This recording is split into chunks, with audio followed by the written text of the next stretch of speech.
신약성경 요한복음 16장 21절입니다. 제가 봉독해 드리겠습니다. 여자가 해산하게 되면 그때가 이르렀으므로 근심하나 아기를 낳으면 세상에 사람 난 기쁨으로 말미암아 그 고통을 다시 기억하지 아니하느니라. 아멘. 할렐루야. 복된 주일 하나님께서 우리 가운데 큰 은혜로 함께 하실 줄 믿습니다. 우리는 살아가면서 크고 작은 고통들과 함께 살아가게 됩니다. 고통을 좋아할 사람은 아무도 없겠죠. 그러나 어쩔 수 없이 이 고통을 짊어지고 고통과 어깨동무하면서 그렇게 살 수밖에 없는 것이 우리 삶인 것 같습니다. 이 고통은 어디에서 시작됐는가? 성경을 보시면 고통은 바로 인간의 역사와 함께 시작됐다라는 것을 보여주고 있지요. 에덴 동산에서 아담과 하와가 살았습니다만 그들이 하나님의 말씀을 제대로 섬기지를 못했습니다. 그렇게 이제 죄를 짓고 에덴에서 쫓겨나게 되지요. 그러면서 하나님께서 아담과 하와에게 고통을 주시게 됩니다. 남자는 생계를 이어가는 고통을 받게 되고요, 여자는 출산의 그런 고통을 받게 됐다라는 겁니다. 이게 바로 성경에서 말씀하고 있는 고통의 시작, 고통의 역사라는 것입니다. 우리는 이렇게 고통과 함께 역사를 써왔고 삶을 이루어가고 있는데, 그렇기 때문에 사람들은 고통을 다 싫어합니다. 고통을 좀 벗어나고 싶어하고 또 피해보려고 노력을 한다는 겁니다. 그래서 수많은 노력들을 경주해오고 있지요. 가령 머리가 아프면 진통제를 먹습니다. 수술할 때도 얼마나 아픕니까?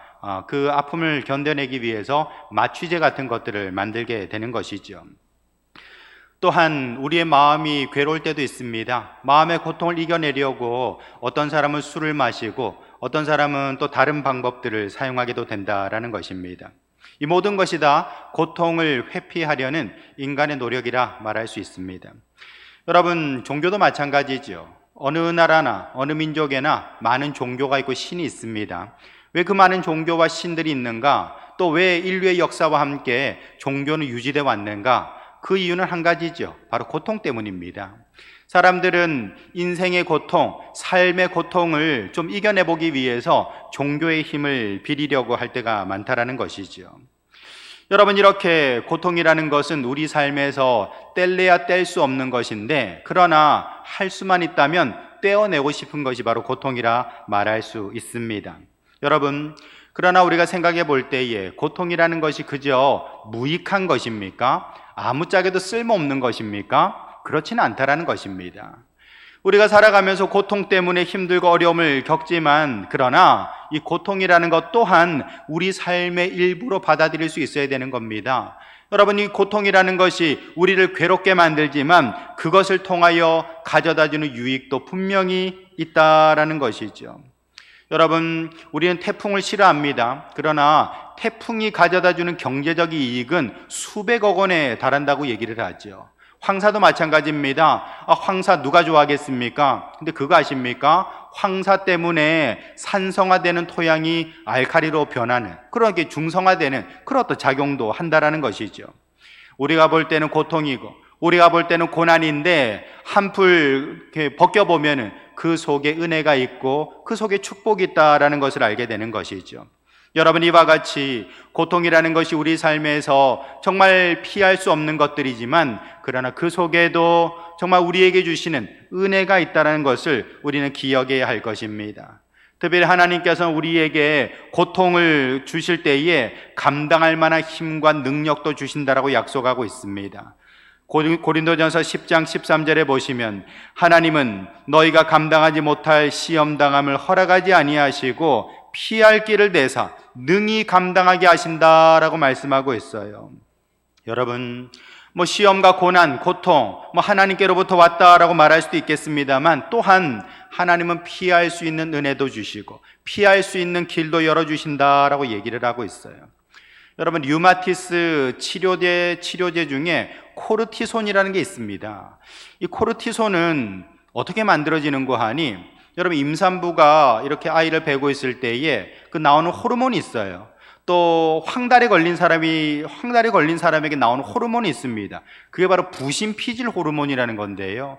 이 부신피질 호르몬을 가지고 만들어내는 제품이 바로 코르티손이라는 것입니다. 무슨 얘기입니까?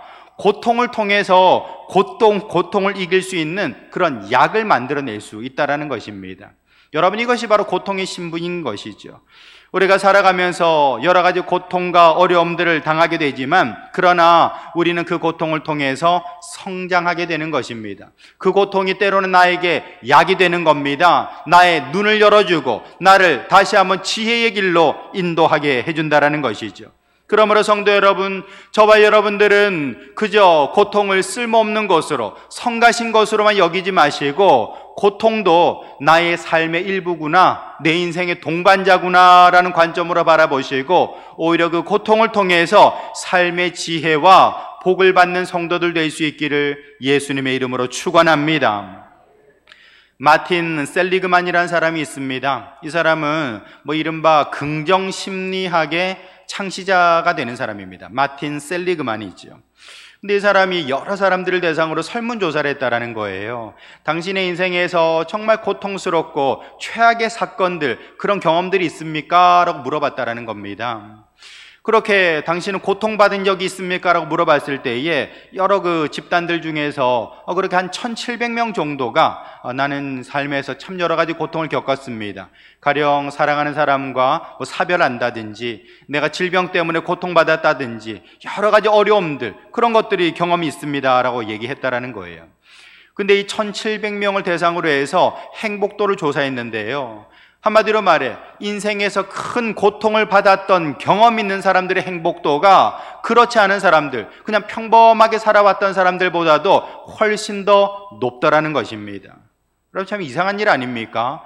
우리가 생각할 때는 평범하게, 순탄하게, 무난하게 살았던 사람들이 행복할 것 같았는데 그게 아니더라는 거예요. 오히려 삶에 큰 고통을 겪어봤던 사람들이 오히려 내가 정말 살아가는 것이 너무 감사하다, 너무 고맙다, 행복감을 느끼게 되더라는 것이죠. 여러분, 당장 우리도 참 중국에서 유입된 코로나 바이러스로 인해 가지고 사회와 여러 참 삶에 큰 변화가 있었지 않습니까? 사실 우리가 전에만 하더라도 사람 만나는 거, 내가 원할 때 밖으로 그냥 휙 떠나는 거 당연한 줄 알았습니다. 그런데 이런 일이 벌어지고 나서야 사람 만날 수 있는 거, 아무렇게나 원하는 곳에 내가 찾아갈 수 있다는 것이 얼마나 큰 축복이었는가 깨닫게 되는 것 아닙니까? 결국 고통을 통해서 우리가 깨닫는 지혜가 되는 것이죠. 여러분, 그러므로 저와 여러분들은 이 고통이 내면의 눈을 열어준다는 사실을 기억하시기 바랍니다. 고통이 아니었으면 몰랐던 사실, 그러나 고통 때문에 깨닫게 되는 것이고 우리는 더욱더 성장하고 성숙할 수가 있게 되는 것이죠. 어떤 철학자는 얘기했습니다. 우리가 가장 큰 고통은 고통 자체가 아니라는 것입니다. 가장 큰 고통은 고통의 의미를 모르는 것이 가장 큰 고통이다라고 얘기했다라는 거예요.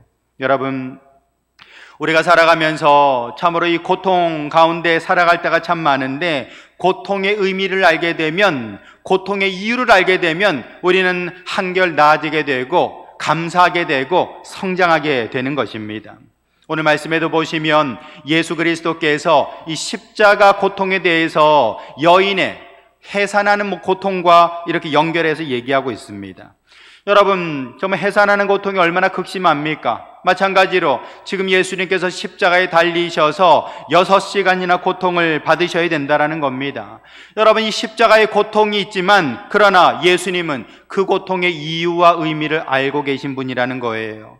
예수님께서는 그 십자가 고통을 통하여서 오히려 생명을 얻는 그 감사와 기쁨 가운데 나가고 있다는 것입니다. 여러분, 그러므로 우리 삶도 마찬가지입니다. 살아가면서 이러저러한 고통이 있지만 그 고통 때문에 우리가 받는 은혜가 있고 그 고통 때문에 우리가 찾아내는 축복이 있다는 사실을 기억하시기 바랍니다. 저와 여러분들은 이 고통의 시간들을 보내면서 오히려 하나님이 주시는 어떠한 선물과 어떠한 은혜를 기대할 수 있기를 바랍니다. 이걸 통하여서 저와 여러분들의 삶이 하나님 앞에서 더욱더 복을 받아 누리는 그런 성도들 될 수 있기를 예수님의 이름으로 축원합니다. 첫 번째로 이 고통은 성찰을 요구하게 된다라는 것입니다. 여러분, 우리나라는 빨리빨리의 나라죠. 우리나라는 성과지향적인 그런 나라입니다. 외국인들이 우리나라 와서 제일 먼저 배우는 말이 빨리빨리라는 말 아닙니까? 이렇게 우리는 목표지향적으로, 성과지향적으로 그렇게 열심히 살아왔습니다. 그걸 통해서 소위 이른바 그 압축 성장이라는 걸 이뤄냈지요. 여러분, 우리나라의 70년 역사를 통해서 이렇게 산업화를 이루고 민주화를 이룬 나라가 전 세계에 없다고 하지 않습니까? 그만큼 우리나라는 정말 빨리빨리 성과주의를 통해서 대단한 일을 이루어낸 나라가 됐습니다. 하지만 여러분, 이런 압축 성장이라는 게 언제나 명과 암이 함께 공존하게 마련이죠. 좋은 점도 있지만 안 좋은 점도 많은 것을 알 수 있습니다. 우리가 정말 삶이 풍요해졌지만 사람들의 마음이 헛헛해지고 행복을 잃어버린 그런 삶을 살게 되는 것 아닙니까? 이렇게 우리가 앞만 보고 달려가는 것이 좋을 것 같지만 그것 때문에 우리 삶이 피폐해질 수도 있다는 것입니다. 미국에 어떤 CEO가 있었습니다. 여성으로서 아주 높은 자리에까지 오른 여성이 있었다는 거예요. 근데 그분이 한 번은 밤에 꿈을 꿨는데요. 꿈에 그렇습니다. 이제 출근하려고 자동차에 올라탔습니다. 그러니까 누가 이게 차창을 똑똑 두드리더라는 거예요. 차문을 좀 내려보라는 겁니다. 내려봤죠. 그리고서 좀 나와보라는 겁니다. 나왔죠. 그랬더니만 자동차 키를 얼른 빼다가 도망가 버리고 말았다는 것입니다. 그리고서는 남편과 아들이 옆에 서서 아주 슬픈 표정으로 서 있는 그런 꿈을 꿨다라는 거예요. 꿈속에서 그랬다라는 겁니다. 그래서 여성 CEO가 정신과 의사를 찾아갔다라는 거예요. 정신과 의사 중에도 보면은 꿈 풀어주는 사람이 있거든요. 가서 이렇게 내가 이런 꿈을 꿨습니다라고 이제 상담을 받게 된 것이죠. 그러니까 이 정신과 의사가 하는 얘기가 뭐냐면은 당신이 너무나도 목표지향적으로 성공을 위해서 달려왔는데 이제는 자신을 좀 돌아보고 그리고 가족들을 좀 챙겨보십시오라고 그렇게 얘기해 주더라는 것입니다. 여러분, 누군가가 자기 자동차 키를 빼가지고 도망가 버렸는데 그런 정말 낭패를 당했지만 그것이 의미가 있다는 겁니다. 좀 멈추라는 것이죠. 지금 달려가고 있는 길에서 잠시 멈춰서서 자신을 좀 돌아보고 가족들을 좀 챙겨보라고 그렇게 지금 얘기하고 있다는 것입니다. 여러분, 우리가 앞으로 달려가는 것만이 행복이 아닙니다. 앞으로 나아가는 것만이 우리 삶의 목적은 아니라는 것입니다. 우리는 때때로 멈춰 설 수 있어야 되고 자신에 대해서 성찰하는 시간을 가질 수 있어야 되는 것입니다. 그것 중에 하나가 바로 고통이라는 것이지요.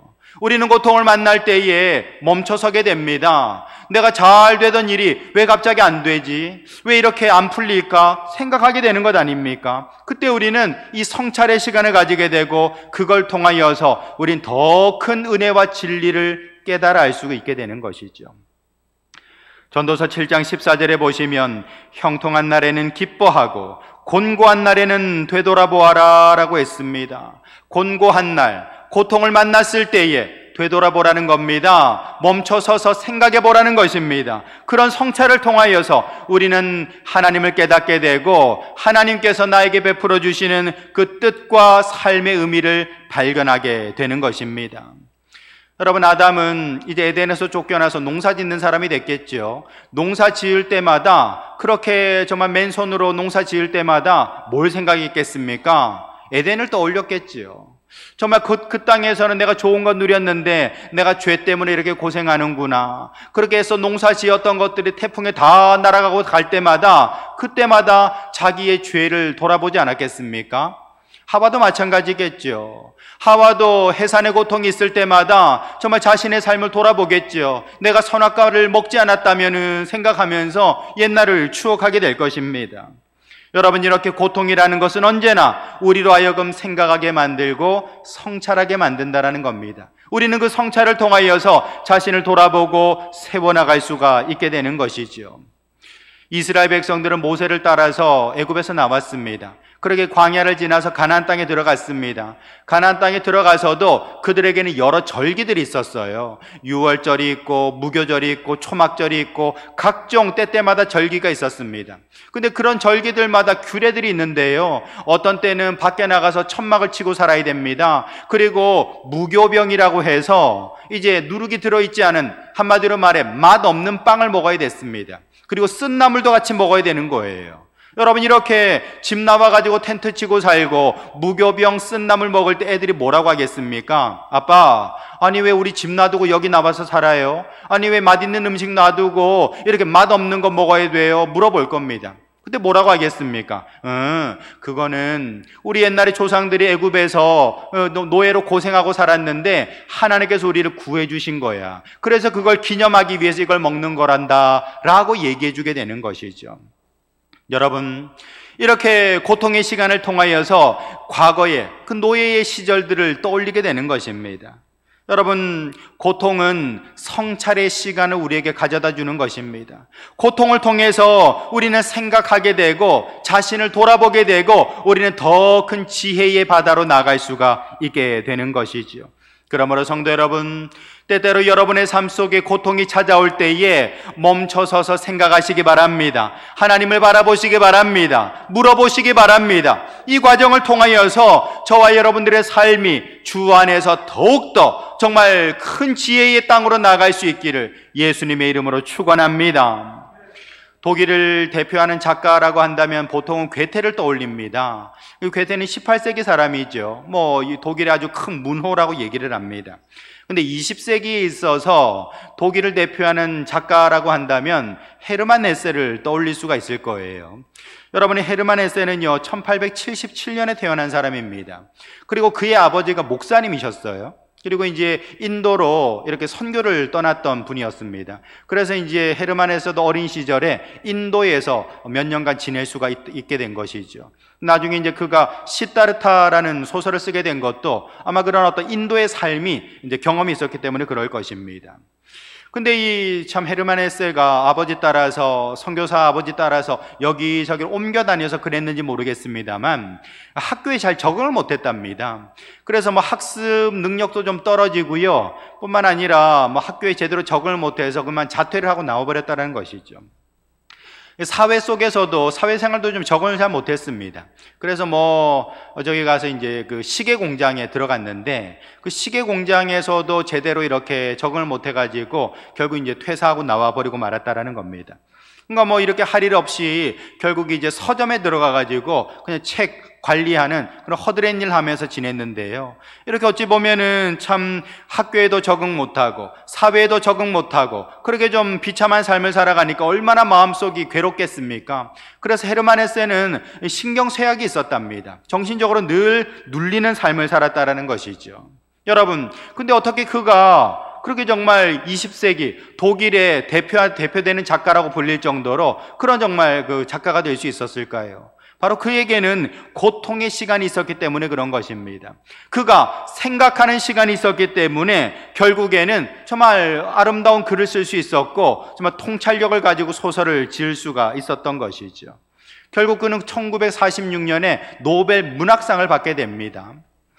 여러분, 우리 삶에는 고통이 찾아옵니다. 이 고통의 시간을 통하여서 우리는 성찰하게 되고 생각하게 되고 비로소 더 큰 나 자신으로 성숙될 수 있다는 것이죠. 그러므로 우리는 이 고통의 시간을 마냥 피하기만 하고 도망가기만 할 것이 아니라 오히려 직면하고 그 속에서 자신을 찾아내는 성도들 될 수 있기를 예수님의 이름으로 축원합니다.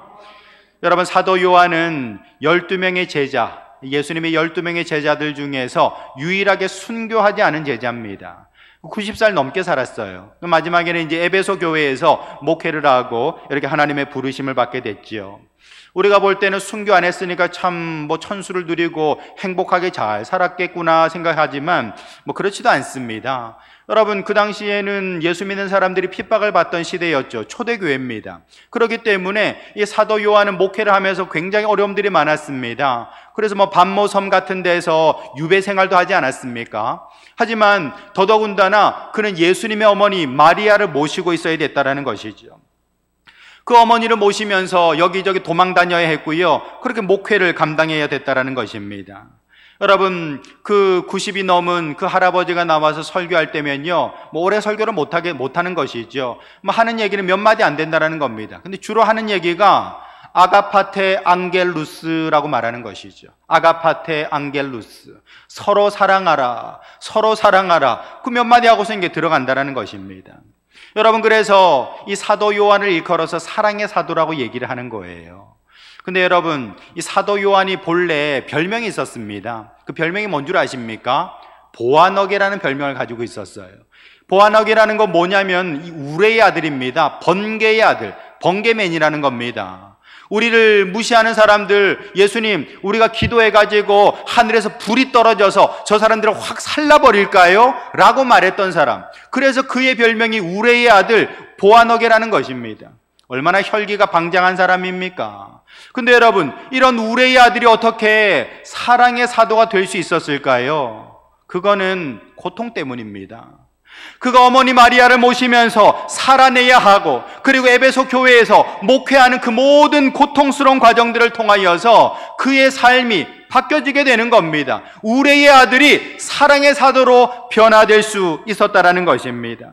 여러분, 이렇게 고통이라는 것은 우리로 하여금 생각하게 만들고 성찰의 시간을 가지게 만드는 겁니다. 우리는 그것을 통하여서 자신을 돌아보며 삶의 의미와 이유를 찾을 수가 있게 되는 것이죠.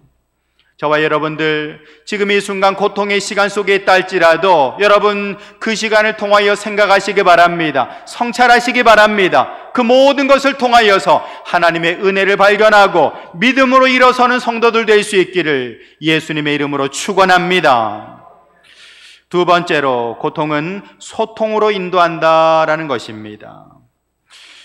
여러분, 프랑스의 미셸 오당이라는 그 의사가 있습니다. 미셸 오당이 뭐라고 그랬냐면요, 이 출산 과정에서 어떤 특별한 어떤 일들이 일어나는데, 그게 뭐냐면 산모와 아이들이 다 같이 극심한 고통을 겪는다라는 것입니다.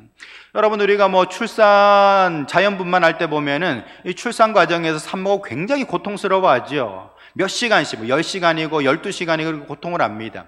근데 그것이 산모만의 고통은 아니라는 겁니다. 뱃속에 있는 태아도 그 산도를 따라 나오는 과정들 속에서 정말 죽을 것 같은 고통을 체험하게 된다는 것입니다. 엄청난 압력을 견뎌내야 되니까요. 여러분, 이렇게 산모와 그 뱃속의 아기가 똑같이 엄청난 고통을 받게 되는데, 그 고통을 이길 수 있는 능력이 어디서 나오는가? 호르몬에서 나온다라는 거예요. 산모와 아이가 이 고통을 이기기 위해서 몸에서 어떤 호르몬이 나오는 거 아니? 바로 옥시토신과 그리고 엔돌핀이 나온다라는 겁니다. 이 옥시토신과 엔돌핀 때문에 이 고통을 이겨내고 견뎌낼 수가 있게 된다라는 것이죠. 여러분, 이것은 산모에게도 나오는 것이고 아기에게도 나오는 것입니다. 이런 과정들을 통해서 한마디로 말해 산모와 아이는요, 고통을 함께 체험하게 되는 겁니다. 이렇게 함께 고통을 체험한 산모와 아이는 애착에 있어서 더욱더 깊은 애착심을 가지게 된다는 겁니다. 동질감을 가지게 된다는 거예요. 한마디로 말해, 여러분, 전우애 아시죠? 전우애가 뭡니까? 정말 죽음의 현장에서 함께 살아낸 사람들, 함께 어깨동무하고 그 죽음의 자리에서 이렇게 벗어난 사람들을 전우라고 얘기하는 것 아닙니까?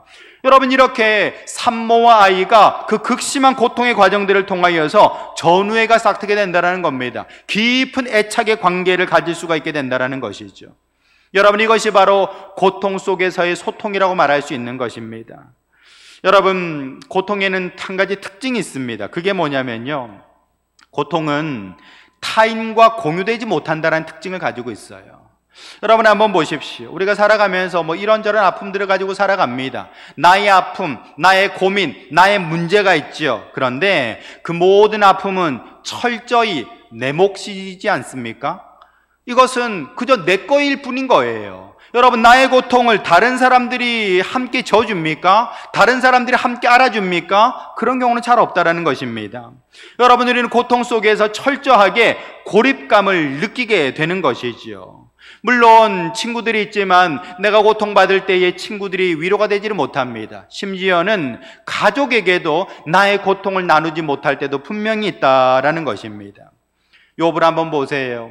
욥에게는 가족이 있었습니다. 욥에게는 친구들도 있었습니다. 하지만 욥의 아내가 뭐라고 얘기합니까? 당신 하나님을 저주하고 죽어라, 그렇게 얘기하고 있어요. 뭐 오죽했으면 그런 얘기를 했겠습니까?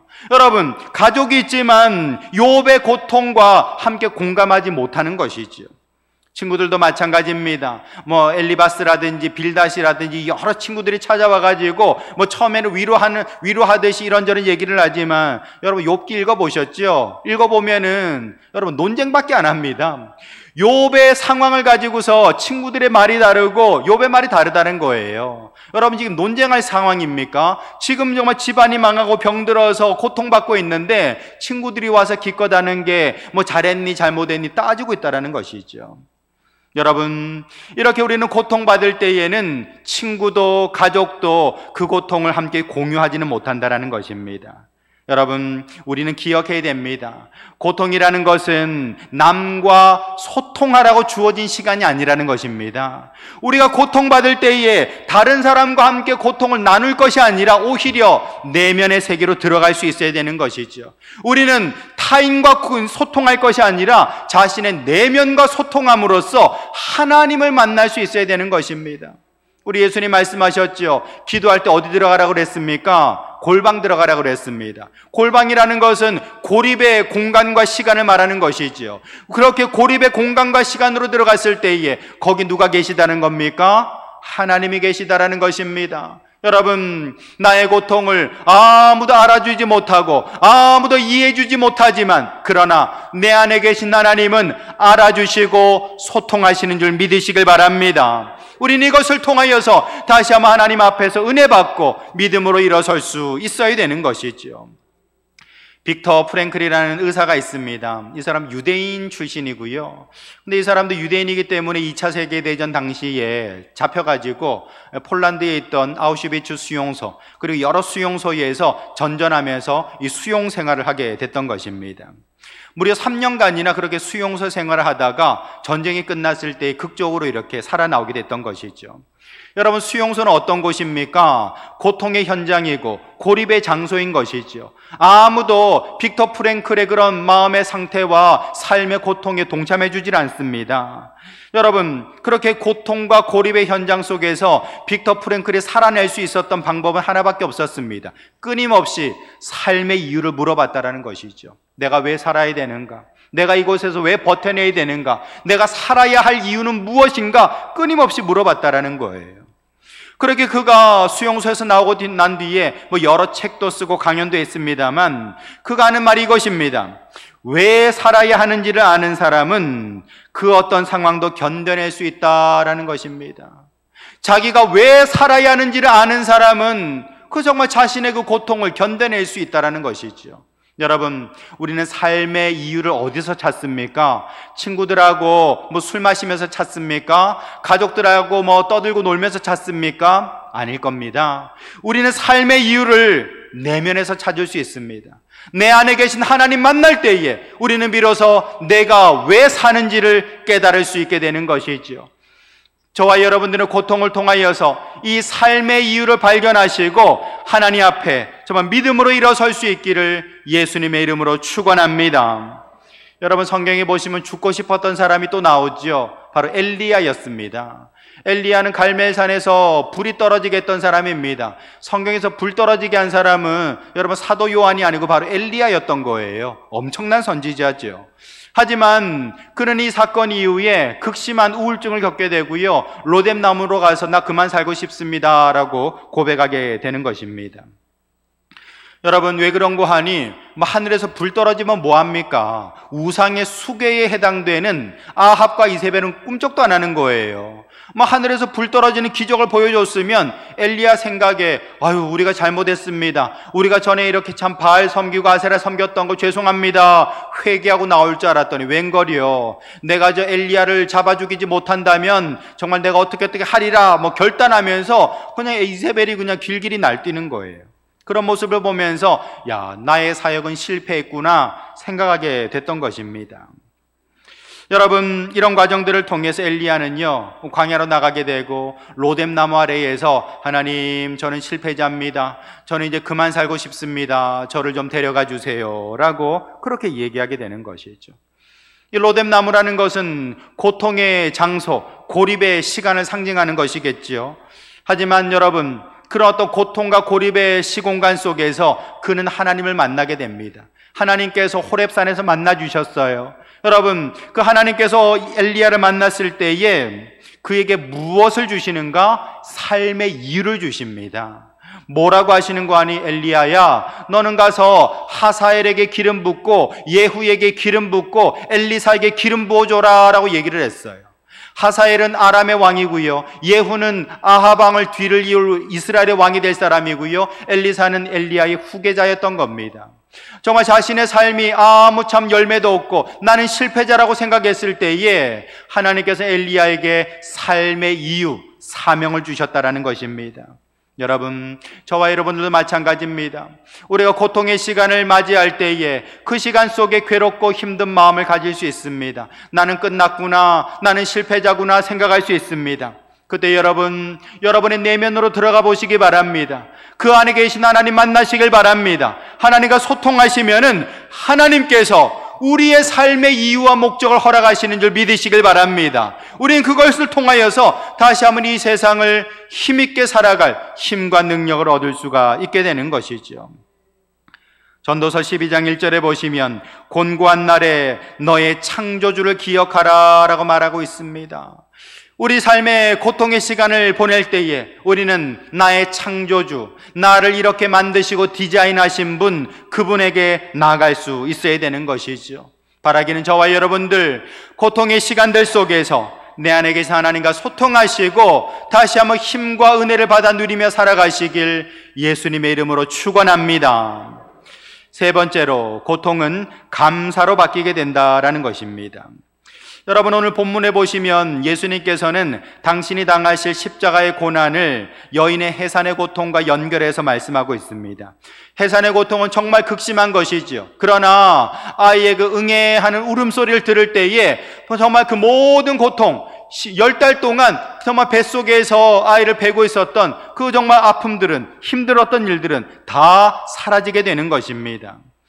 예수님도 마찬가지입니다. 지금 이제 십자가의 고통 가운데 나가지만 저와 여러분들과 같이 생명을 얻는 은혜로 말미암아서 그 기쁨으로 말미암아 그 모든 십자가의 고통은 다 잊어버리게 되고 기억하지 못하게 된다 말씀하고 있는 것이지요. 여러분, 언제나 영광이라는 것은 고통을 수반하게 마련인 거예요. 우리 서양 속담에도 그런 말 있지 않습니까? 십자가가 없이는 영광도 없다라고 했습니다. 여러분, 그렇다면은 저와 여러분들이 고통을 당할 때마다 우리는 지금의 고통이 아니라 고통 너머에 있는 영광을 바라봐야 될 줄로 믿습니다.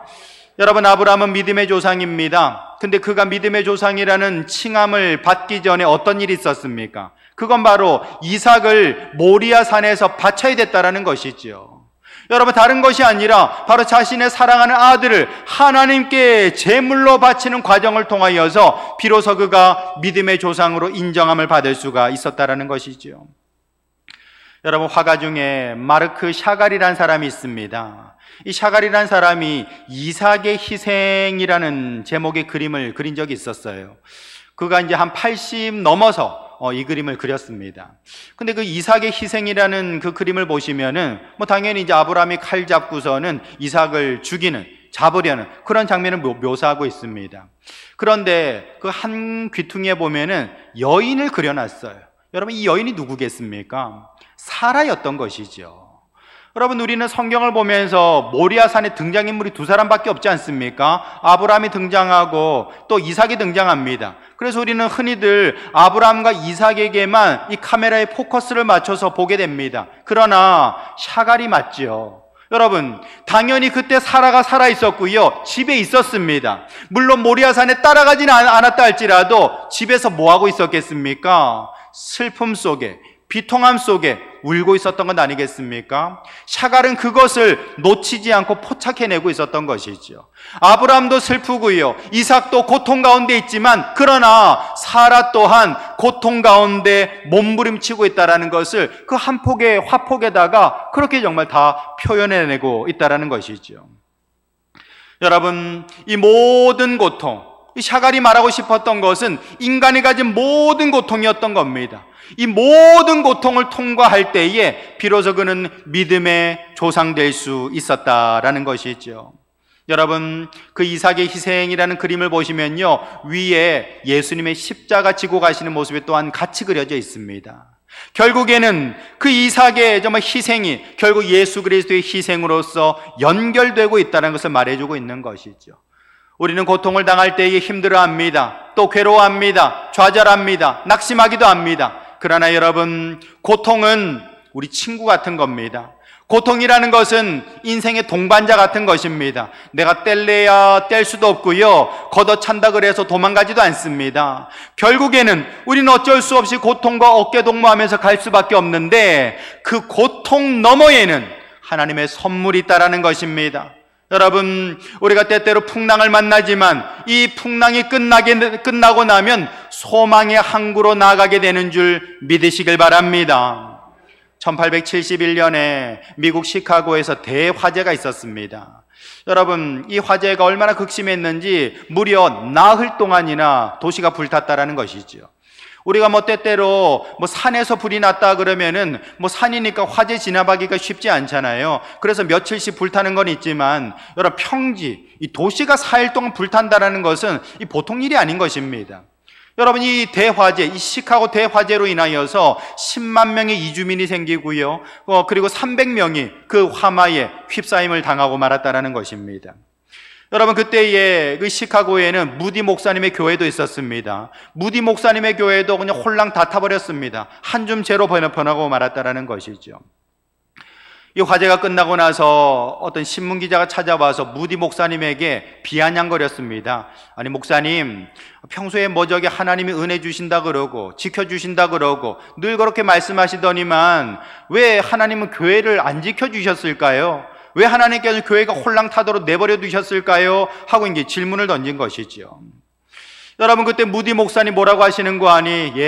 이렇게 참 교회가 다 불을 탔지만 조금만 기다려 보십시오. 하나님께서 더 크고 멋진 교회를 우리들에게 선물해 주실 겁니다. 그렇게 대답했다라는 것입니다. 정말로 그 뒤에 하나님께서는 무디 목사님에게 성령의 큰 은혜를 주셔가지고 가는 곳마다 부흥이 일어나게 만드는 거예요. 가는 곳마다 교회 성도들이 모여들게 하면서 많은 헌금을 이렇게 기부받을 수 있게 된 겁니다. 뿐만 아니라 영국까지 넘어가가지고 부흥 집회를 인도하게 되고요, 그 돈 걷어다가 정말 시카고를 돕고 교회를 세우는 일에 헌신할 수 있었다라는 것입니다. 여러분, 우리 앞에 고난이 내가 쌓아놨던 것들을 다 가져갈 때가 있습니다. 그러나 여러분, 기억하시기 바랍니다. 그 고난 너머에 더 큰 은혜가 있고 더 큰 축복이 있는 줄 믿으시길 바랍니다. 여러분, 우리 하나님은 저와 여러분들을 사망의 골짜기를 지나서 푸른 초장으로 인도하시는 분인 줄 믿으시길 바랍니다. 그러므로 저와 여러분들은 오늘날 우리에게 찾아온 이 극심한 고통 속에서도 하나님을 의지하며 믿음으로 나아감으로 말미암아 다시금 일어서고 복을 받는 성도들 될 수 있기를 예수님의 이름으로 축원합니다. 거룩하신 아버지 하나님, 참으로 하나님께서는 고통을 통하여서 은혜 주시고 고통을 통하여서 우리의 삶에 큰 복을 주시는 줄로 믿습니다. 우리가 고통 속에서 정말 좌절하고 낙심하지 아니하고 오히려 하나님의 은혜와 소망을 바라보며 나아갈 수 있는 복된 인생 되게 하여 주시옵소서. 반드시 이기게 하시고 잘 될 줄 믿습니다. 예수님의 이름으로 기도합니다. 아멘.